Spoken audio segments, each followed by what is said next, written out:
প্রিয় পরীক্ষার্থী, এডুক্রিয়েটিভ চ্যানেলের পক্ষ থেকে তোমাদের ওয়েলকাম। আশা করি তোমরা সবাই ভালো আছো। আজ তোমাদের এডুকেশন সাবজেক্টের নতুন একটি ভিডিও আমি তোমাদের সামনে নিয়ে এসেছি। তোমরা যারা এসএসসি এডুকেশনে পরীক্ষা দেবে তোমাদের জন্য আমি কন্টিনিউ ভিডিও নিয়ে আসার চেষ্টা করছি, যাতে তোমাদের প্রস্তুতি ভালো হয়। প্রস্তুতি ভালো হলে তবেই পরীক্ষা ভালো হবে, তবেই কিন্তু তোমাদের যে কাঙ্ক্ষিত লক্ষ্য সেখানে তোমরা পৌঁছতে পারবে। সেই জন্য এই চ্যানেলের প্লেলিস্টে গিয়ে তোমরা প্রায় 130টির ওপর এসএসসি বা মাদ্রাসা সার্ভিস কমিশনের এডুকেশন সাবজেক্টের উপর ভিডিও তোমরা পাবে। তোমরা যারা সেই ভিডিও দেখেছো তাদের উদ্দেশ্যে বলছি খুবই ভালো, তোমাদের প্রস্তুতি খুব ভালো হয়েছে। যারা দেখোনি তাদের উদ্দেশ্যে বলছি তোমরা অবশ্যই সেই ভিডিওগুলি দেখো, তাহলে কিন্তু তোমাদের প্রস্তুতি আরও ভালো হবে।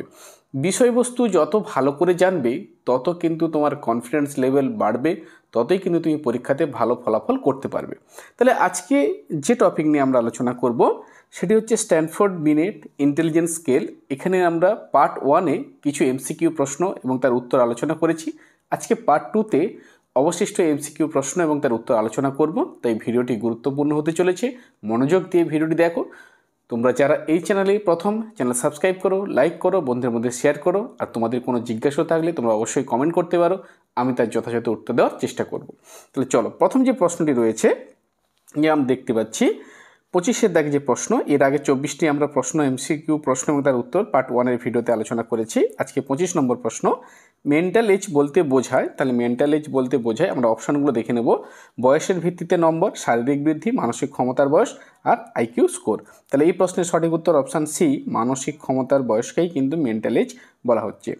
26 প্রশ্ন, স্ট্যানফোর্ড বিনেট স্কেলে 3 থেকে 10 বছর বয়সীদের প্রতিটি প্রশ্নের স্কোর মান কত মাস করে ধরা হয়েছিল? 1 মাস, 2 মাস, 3 মাস, 4 মাস। তাহলে দেখো এই প্রশ্নের সঠিক উত্তর অপশান বি, স্ট্যানফোর্ড বিনেট এই যে স্কেল 3 থেকে 10 বছর বয়সী শিশুদের জন্য স্কোর মান কিন্তু 2 মাস ধরা হয়েছিল। 27, স্ট্যানফোর্ড বিনেট স্কেলের 5টি প্রধান উপাদানের মধ্যে অন্তর্ভুক্ত নয় গাণিতিক যুক্তি, পর্যবেক্ষণ ক্ষমতা, গতি ও সংবেদন, স্মৃতি। তাহলে এই প্রশ্নের সঠিক উত্তর অপশান সি, গতি সংবেদন। 28 থেকে যে প্রশ্ন, স্টারম্যান কতজন শিক্ষার্থীর উপর তার সংস্করণ প্রয়োগ করেন? 100, 500, 800, প্রায় 1000। তাহলে স্টারম্যান কিন্তু তার এই যে সংস্করণ তিনি প্রায় 1000 জন ছাত্রছাত্রীর উপর তিনি কিন্তু প্রয়োগ করেছিলেন। হয়েছে। এরপরে দেখতে পাচ্ছি আমরা 29-এর দাগে যে প্রশ্ন, স্তম্ভ এ এবং স্তম্ভ বির মধ্যে ম্যাচ করতে বলা হয়েছে। 3 থেকে 10 বছর, 12 বছর, 14 বছর আর সুপিরিয়র অ্যাডাল্ট।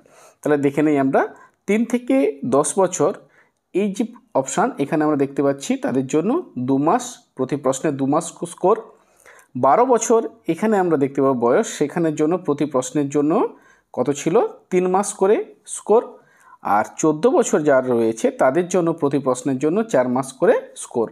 আর সুপিরিয়র অ্যাডাল্ট তাদের মানসিক বয়স ধরা হয়েছিল 18 বছর। তাহলে দেখো এই অনুসারে আমরা একটু মিলিয়ে দেখে নেব। তাহলে 3, 1 হবে, তাহলে সিদ্ধাগে অপশানটা কিন্তু আমাদের ম্যাচ করছে। হয়েছে। তাহলে এই প্রশ্নের সঠিক উত্তর অপশান সি।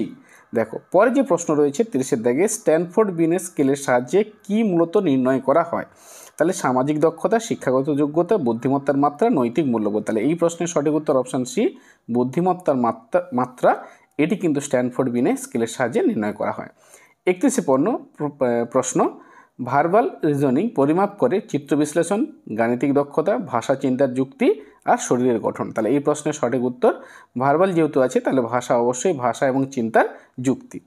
32-এর দিকে যে প্রশ্ন রয়েছে, বিবৃতি এবং কারণ, স্ট্যানফোর্ড বিনেট স্কেল শুধু শিশুদের জন্য প্রযোজ্য, প্রাপ্তবয়স্কদের মূল্যায়নের জন্য ওয়েক্সলার স্কেল ব্যবহৃত হয়। তাহলে দেখো এই যে প্রশ্নটি রয়েছে এখানে আমরা জানি যে স্ট্যানফোর্ড বিনেট স্কেল শুধুমাত্র শিশুদের জন্য প্রযোজ্য, এটি কিন্তু সঠিক নয়। তাহলে কিন্তু প্রাপ্তবয়স্ক মূল্যায়নের জন্য ওয়েক্সলার স্কেল বা ভেক্সলার স্কেল ব্যবহার করা হয়, এটি কিন্তু সঠিক। তাহলে আমরা কি দেখতে পাচ্ছি? কারণ সঠিক, বিবৃতি কিন্তু ভুল। তাহলে দেখে নাও, তাহলে বিবৃতি ভুল, কারণ সঠিক, অপশান ডি এর সঠিক উত্তর। 33-এর দাগে যে প্রশ্ন রয়েছে আমাদের সামনে, স্ট্যানফোর্ড বিনেট স্কেলের মেমোরি উপাদান কোন ক্ষমতা মূল্যায়ন করে? তাহলে স্ট্যানফোর্ড বিনেট এই যে স্কেল, মেমোরি উপাদান তথ্য মনে রাখা এবং প্রয়োগ, অপশান বি এর সঠিক উত্তর। এরপরে কি রয়েছে 34-এর দাগে যে প্রশ্ন, নিচের কোন বয়স শ্রেণীতে কেবলমাত্র 8টি প্রশ্ন ছিল? তাহলে 8 বছর, 10 বছর, 12 বছর, 14 বছর। তাহলে এই প্রশ্নের সঠিক উত্তর অপশান সি, 12 বছর। হয়েছে। এরপরে আমাদের আরেকটি স্তম্ভ মেলানো রয়েছে, আমরা একটু দেখে নেব। 35-এর দাগে যে স্তম্ভ রয়েছে, আইকিউ MA/CA × 100, তাহলে এটি কে প্রবর্তন করেছিলেন?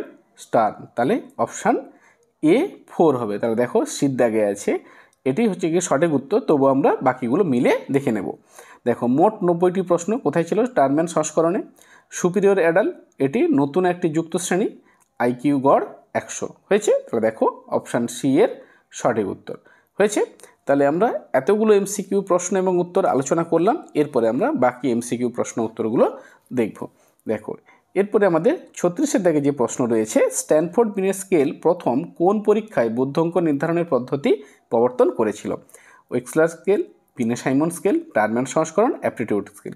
তাহলে এই প্রশ্নের সঠিক উত্তর অপশান সি, টারম্যান সংস্করণ। দেখো বিনে-সাইমন বা স্ট্যানফোর্ড সংস্করণ এবং টারম্যান সংস্করণ দুটো কিন্তু একই, এটা কিন্তু তোমরা মনে রাখবে হয়েছে। সেই জন্যে আমরা তাহলে বুদ্ধাঙ্ক নির্ণয়ের জন্য তাহলে এই পরীক্ষাতেই টারম্যানের যে সংস্করণ এই পরীক্ষাতেই প্রথম ব্যবহার করা হয়েছিল। 37 থেকে কী দেখতে পাচ্ছি? বিবৃতি বলছে আইকিউ স্কোর 87 মানে একজন উন্নত বুদ্ধিসম্পন্ন ব্যক্তি। তাহলে আমরা জানি যে 87 কখনোই উন্নত বুদ্ধিসম্পন্ন ব্যক্তি হতে পারে না। স্ট্যানফোর্ড বিনেট স্কেলে 87 স্কোর মান মানে মানসিক বয়স প্রকৃত বয়সের চেয়ে বেশি। তাহলে দেখো এটিও কিন্তু আমরা জানি, যদি মানসিক বয়স এবং প্রকৃত বয়স, যদি এখানে আমরা কি দেখতে পাবো? মানসিক বয়সকে সর্বদাই বেশি হতে হবে, কারণ মানসিক বয়স বেশি হলেই তাহলেই কিন্তু কি হবে? স্কোর মান সবসময় 100-র উপরে উঠবে হয়েছে। তাহলে দেখো এখানে আমরা কি দেখতে পাচ্ছি? বলছে উভয়ই সঠিক, একে অপরের সঙ্গে সম্পর্কযুক্ত। উভয়ই সঠিক কিন্তু একে অপরের সম্পর্কযুক্ত নয়। সঠিক বিবৃতি কিন্তু কারণ ভুল, বিবৃতি ভুল, কারণও ভুল। তাহলে এই প্রশ্নের সঠিক উত্তর বিবৃতিও ভুল এবং কারণও ভুল। কারণ কি না? আইকিউ 87 উন্নত বুদ্ধি সম্পন্ন নয়। আর কি স্ট্যানফোর্ড বিনেট স্কেলে 87 স্কোর মানে মানসিক বয়স প্রকৃত বয়সের চেয়ে বেশি, এটিও কিন্তু ঠিক নয় হয়েছে। এরপরে আমরা কি দেখতে পাচ্ছি? দেখো 38-এর দাগে আমরা কি দেখব? বলছে আবার একটি ম্যাচ রয়েছে, quantitative reasoning, verbal reasoning, memory আর ভিজুয়াল রিজনিং। তাহলে দেখো কোয়ান্টিটেটিভ তার মানে আমরা বুঝতেই পারছি গাণিতিক যুক্তি এবং সমস্যা, তাহলে অপশন 1, 3 হচ্ছে। ভার্বাল তাহলে কী হবে? ভাষা, তাহলে দেখো সোজাসুজি 2। মেমোরি তথ্য ধারণ ক্ষমতা পুনরাবৃত্তি, এবং ভিজুয়ালের ক্ষেত্রে আমরা স্বাভাবিকভাবেই আমরা কি মনে করবো এটা? তাহলে চিত্র এবং ধাঁধা বিশ্লেষণ। তাহলে দেখে নাও আমাদের মিল কোথায় হচ্ছে। তাহলে 1, 3 হচ্ছে, তাহলে বিতে আছে, সিতে আছে, দেখে নিচ্ছি। তারপরে কি বলেছে? 2 সোজাসুজি 2 হচ্ছে। তাহলে দেখো সিতে 4 আছে, বিতে 2 আছে, তার মানে আমরা দেখে ধরে নিতে পারি বি হচ্ছে গিয়ে সঠিক উত্তর হয়েছে। এরপরে দেখো পরের যে প্রশ্নটি রয়েছে, নিচের বিবৃতিগুলি পড়ো এবং সঠিক বিকল্পটি চিহ্নিত করো। বলছে স্টার্ন মানসিক বয়সের ধারণা দেয় না, সঠিক নয়। তাহলে স্টার্ন কী করেছিল? আইকিউ ধারণা দিয়েছিল। আইকিউ স্কোর 80 থেকে 89 হলে তাকে গড় বুদ্ধি সম্পন্ন বলা হয় না, তাকে নিম্ন বুদ্ধি সম্পন্ন আমরা বলতে পারি। তাহলে এটিও ভুল, এটিও ভুল, অর্থাৎ সঠিক নয়। টারম্যান প্রায় 1000 জন ছাত্রছাত্রীদের উপর পরীক্ষা প্রয়োগ করেন, এটি কিন্তু সঠিক।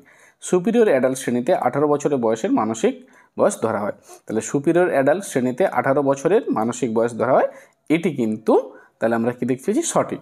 তো সেই জন্য আমরা কি দেখতে পাচ্ছি? তাহলে 3 এবং 4 কেবলমাত্র, তাহলে কোথায় 3 আর 4 সঠিক, অপশান সি এর সঠিক উত্তর। পরের দিকে দেখো যে প্রশ্নটি রয়েছে 40-এ আমাদের সামনে, সেখানে আমরা কি দেখতে পাচ্ছি? বলছে below average IQ, average IQ, above average IQ আর গিফটেড আইকিউ।